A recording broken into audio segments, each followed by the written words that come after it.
What's up, guys? Welcome back to our channel. If you are new here, my name's Carissa. My husband Brian and I, we share just all the things on YouTube and on Instagram, our infertility, miscarriages, just life, all the things, including our little doggy.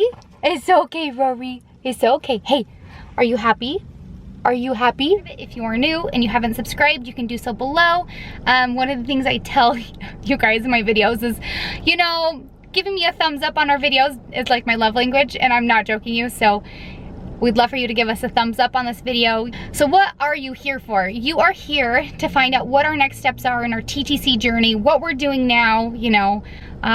So let me just get right into that. So, you guys, we did our 8th round of medicated fertility treatment. Is that what I should call it? So we've done 6 IUIs, tried a 7th, but, well, we were going to. We did an IVF cycle, and recently we did a medicated cycle with letrozole. We didn't do a trigger shot this time.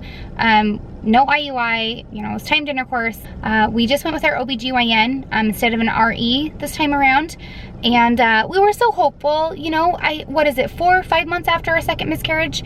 And I mean, just all the things that your body feels when you think you're pregnant, and then being late for your period, and then it turns out you're not pregnant. So yeah, that was a bummer, I'm not gonna lie. And by the time I found out that we were not pregnant, it was a Friday late afternoon, and I was working, and I just felt it all starting, and I wanted to call the doctor's office because we were going to try a 2nd round of letrozole if this one failed. And by the time I had the opportunity to call, the clinic was already closed. And so I have to start letrozole on cycle date by day 3. Day 3 was Sunday. So I didn't even get the prescription. I couldn't even start it if I wanted to. I'm supposed to be ovulating today.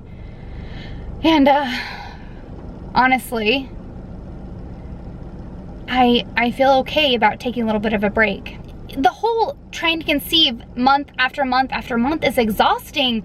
Like, everything exhausting. It's physically exhausting, it's emotionally exhausting, it's, you know, mentally exhausting, it's spiritually exhausting. And so yeah, we're taking a little bit of a break right now. When I have tried to do a cycle before, right after another cycle, I had a cyst, so we couldn't even go through with more treatment. And I feel the same things that I had then. I feel like I have some cysts from the letrozole. And so hopefully this next cycle, or I don't know, hopefully this next month, or the time that we're waiting to try anything else, you know, it helps with getting rid of those cysts, if in fact I do have them. I really want to get to a better place physically and emotionally, and especially spiritually. I recently shared also on my Instagram how there are times when I feel left out by the Lord, when I feel forgotten, when I feel like no one is listening to my prayers. And there is a really amazing quote that I found by Jeffrey R. Holland that I would love to share with you guys in case you are not on my Instagram. Okay, this is what it says. God is eagerly waiting for the chance to answer your prayers and fulfill your dreams, just as he always has. But he can't if you don't pray, and he can't if you don't dream. In short, he can't if you don't believe. One of the things I shared on the Instagram post is that when I feel like this, I kind of turn away from the Lord. And like, I have faith. I know he loves me. I know that there's a plan for us and our family. I know that. But that doesn't, I don't know. Knowing that and feeling loved in the moment is a different thing for me, and I know everyone's journey with spirituality is different, but that's just how it is for me. And I think Brian is kind of similar right now. We just feel we feel forgotten, you know. And you know, I feel like I'm getting to a place where my heart is opening up to other options. I don't know if that's really what needs to happen, you guys. I mean, I know people message me and comment and whatever else. They're like, hey Carissa, I'll be your surrogate. Hey Carissa, I'll donate eggs. And I just feel like, are you telling me to quit?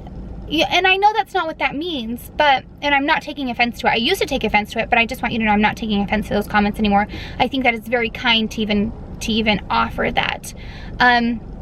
But we have to remember that I did get pregnant on my own, and I did get pregnant with IUI. That says a lot.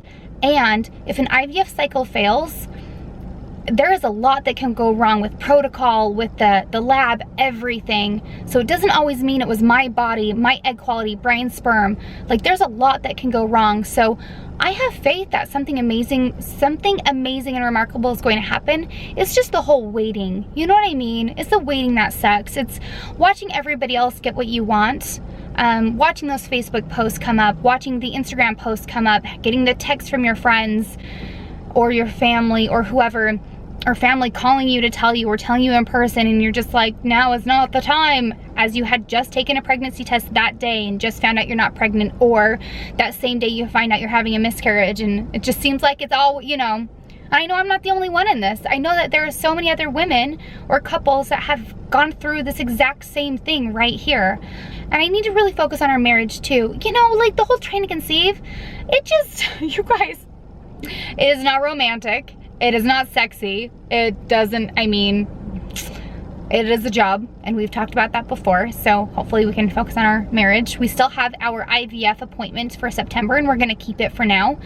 But I'm gonna try to decrease my inflammation. I'm drinking some aloe vera juice, some celery juice, some other juices I'm making. I'm adding more supplements to my diet. I'm gonna try to cut some stuff out. I know I need to cut out gluten, like for sure.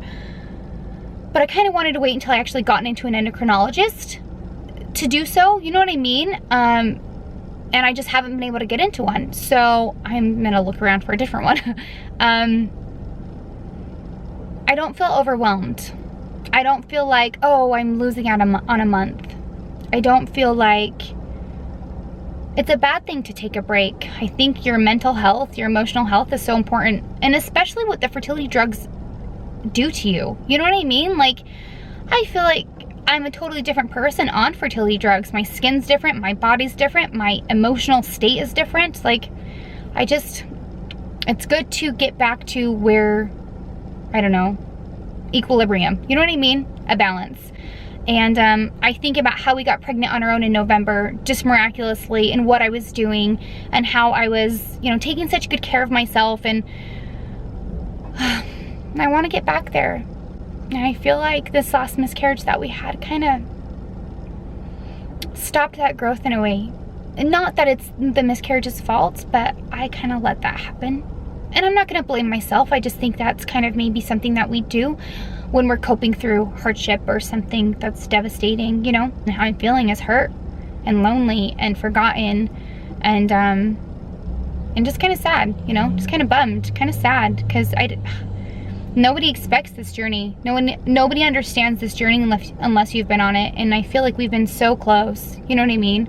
We've been so dang close to getting our rainbow baby. And I think to myself, what if all we needed was progesterone? Or what if all we needed was, you know, for me to be on baby aspirin? And I didn't do it. And I didn't do it. Or I can't think like that. So moving forward, I'm just trying not to, you know, blame myself for the choices that I've made, for the doctors that I've seen, even though I loved my doctor here in Kansas City, for, you know, the choices on the care that we've received or whatever. We're trying to move forward. We're trying to put our foot in front of the other each day. Hi, buddy. Hi, buddy. You're a good boy. You're a good boy. Love you. Anyway, we will keep trying. We're going to keep trying on our own. We know that there's a miracle. I have this feeling that I need to just keep going. And that's what we're gonna do, whether people understand it or not. I don't think that there is anything anyone can say to anybody about what they should do with their journey. Someone is going to feel like they should do something totally different than what we're doing, and that's okay. Only you know what is best for you, just like only we know what's best for us. So we are going to continue fighting for our double rainbow baby, for our, you know, our miracle. And who knows, maybe if I make the changes that I made back in October, November, the same thing's gonna happen. Maybe we'll get pregnant on our own. Maybe the working out really did decrease inflammation. You know, changing my beauty products, changing my eating. I've changed everything to organic for the most part, and just trust the Lord and not stress. And I know that people hate it when you say that. They're like, stress doesn't cause anything. Well, maybe not for you, but I'm pretty sure for me it probably causes something, because there is no way I'm gonna be getting pregnant being all anxious all the time, all stressed all the time. And those dang fertility drugs do that to me. No wonder letrozole has never worked for me. Man, letrozole is the devil. It really is, it's the devil.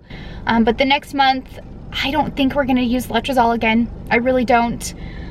I don't like the side effects. And I'll make another video coming up about the side effects that I hate. So I think maybe we'll just try on our own for the next couple months. We're gonna fill out our paperwork for the fertility doctor. We're going to go to the fertility doctor in September if we're not pregnant by then. And then if that doesn't feel right, we'll talk about adopting. The biggest roadblock in all of this, as is with anybody that's going through infertility and doesn't have the money or the insurance, is the cost.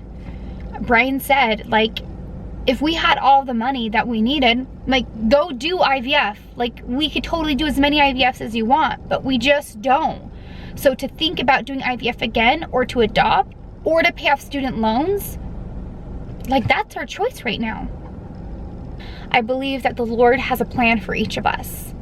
It's not always the way we hoped it would be. It's not smooth sailing. It's not always comfortable, unfortunately. I believe that through hardship, we grow. And without this hardship, without the pain, I probably wouldn't rely on him the way I need to. I know everything's gonna work out for us. I know it's gonna work out for you too. I know it sucks waiting. I know it does. I know it sucks watching other people get what you want. I know it sucks feeling like you're broken. I know it sucks going to family parties and everyone else has kids or everyone else is pregnant and you have your dog. But your dog is amazing, you know, like my dog is amazing. I know what it's like to watch your husband cry because he just wants to be a dad so bad. I know what it's like to be staring at a pregnancy test for so long that you're just hoping it turns to a positive hours later when there's no chance. I know what it's like to go back to the garbage and grab that pregnancy test out of there just to see. And I know what it's like to watch my husband do the same thing. I know what it's like to be so frustrated with the choice of fertility treatment, adopting, student loans, buying a house. I know what it's like to struggle and to feel such agony and sorrow and loneliness that you can't even pick yourself up off the ground. I know what it's like to have a miscarriage and to have contractions and to throw up from the pain. I know what it's like to feel like you don't fit in at church. And I want you to know that you're not alone. You're not alone. There are so many of us that are going through this same hardship. And that makes me so sad to know. I would never want anyone to feel the way that I feel, you know? But I also know that we are so strong, and I know that we can get through it. I know we can. And I want you to know I'm here with you. It is all going to be okay in the end. It's all going to be okay. It's just getting there. That's the hard part. One day we will all understand what this was for. And I hope that through this trial, I can use my trial or my pain or my heartache or my sorrow or whatever it is for good. And I hope you can do the same. And we love you guys. This is a way longer update than I wanted to share. But you get the real, the raw, the heart of me always. And I just want to say I'm sorry that I couldn't be here more over the last couple years when we were like in the middle of our first miscarriage and our IVF cycle and our second miscarriage. I just want you to know that it has wrecked me. It has wrecked me more than anything else has ever wrecked me. And I need to get back to me. So thank you for understanding. Thank you for loving us. Thank you for supporting us and just being the best, amazing, most wonderful people on the planet. We love you. We're so grateful for you. And yeah, we will talk to you guys very soon. Toodles.